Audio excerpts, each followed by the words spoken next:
Okay. Cherice Moore, the East Coast. It's a pleasure to meet you. It's a pleasure to meet you as well. Cheers. So, quick biography. Tell us a little bit about yourself. You can start anywhere you want to. Well, my name is Staff Sergeant Cherice Moore. I am an active duty soldier in the United States Army. I have served for over 12 years. I am a single mother of 2 daughters and also a human rights activist. I have currently started a foundation called Say Hell No Today against electronic harassment, as it is very personal to me. If you get a chance, I will also have a rally coming up August 5th through the 7th in Detroit, Michigan. And it's a rally designed to educate, empower, and expose the ugliness behind electronic harassment. Cheers. So this interview is based around technology and humans, and some of you may or may not be familiar. Are you a victim of technological abuse? Yes, unfortunately I am. And what technologies do you believe you're being abused by? Well, that's a tricky one. I can't say for sure what type of devices that I've been attacked with, but I can say that I've woken up with laser burns on my body. I have been stalked. My vehicle has been hacked. My phones have been hacked. I've been constantly surveilled in my home, where people have described out of some kind of camera mic system when I've gone to the bathroom, my body parts, things like that. Cheers. And what are the symptoms of some of these technological abuses? First, how does it feel physically? Physically, it's not fun. When you've been attacked by direct energy lasers, it makes you almost paralyzed, where you can't move out of bed. You get bad headaches, you lose equilibrium, nausea, of course some memory loss, things like that. Cheers. And second, how does it feel mentally? Mentally is a struggle, because when you're not feeling well, your first reaction is to go to the doctor. But what doctor can you go to when you're being attacked with directed energy?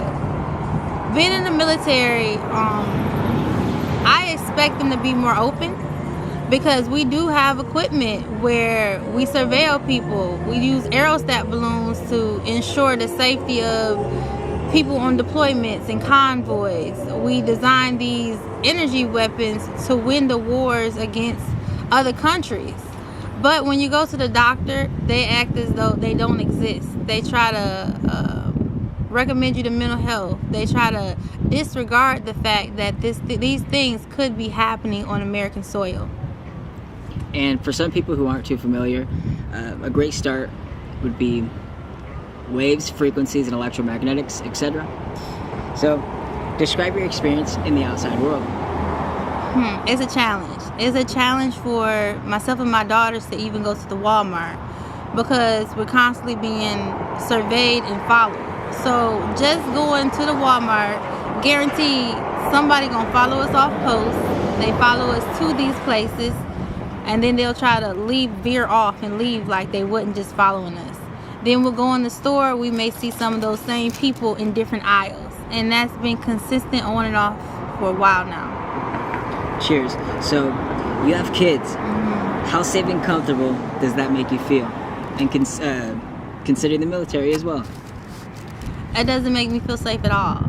So my daughters have been attacked with direct energy lasers on their private parts, their backs. They've had bad anxiety from it, and they have been diagnosed from a top doctor as being exposed and targeted with direct energy weapons. They're currently in physical therapy trying to get rehabilitation from it. Cheers. So, have your children been victims of technological abuse? Yes, they have. And if you could tell fathers and mothers around the world, because the reports are on a global scale from all different types of people, all different types of credentials, what's some good advice you would tell a father or a mother with children who are going through this? I would say, first off, listen to your children, because in my journeys of learning about electronic harassment, the children are mainly being targeted. That's what they're coming for. If your children come and say, hey mom, I feel a zap on my body or a burn, or hey mom, so-and-so looked at me inappropriately. Do not take it lightly, because that's how things happen. If I hadn't listened to my children, I wouldn't have known that they had been getting attacked with directed energy. And this is on a military installation that this was happening.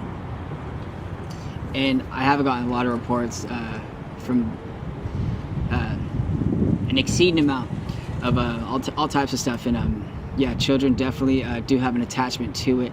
And it just gets really weird. Overall, since this is an open question as well, who do you think is responsible for whatever this is? I've heard reports from all different types of things, so a very open question, but try your best. So I'm gonna do this two ways. Disclaimer. Disclaimer. I come from a military family, and I love my military. I love my government, and I'm gonna say that first and foremost. I will say in this situation, with this harassment stuff, like, the military has failed me, in the sense that the military soldiers have been following people in the military, the bad apples, not the whole. It's just some bad apples. Compartmentalizations, maybe? Yes. Compartments? Yes. And because they have been allowed to do so in the sense of chain of commands and CID and military police not reporting it or not accepting it, threatening to separate me from my children if I don't go to the hospital, false diagnoses, putting notes on my medical record on saying things that myself or my family did not say. And because these things have happened, they have allowed people to invade me and my children's personal space and be surveilled legally. So in that sense, the military has failed me, and the government, because it's a government process. It's one big circle. Yeah, there also as well is federal reports from whistleblowers and also non-whistleblowers as well that do have a correlation in ways to whatever this stuff is, and it's really weird.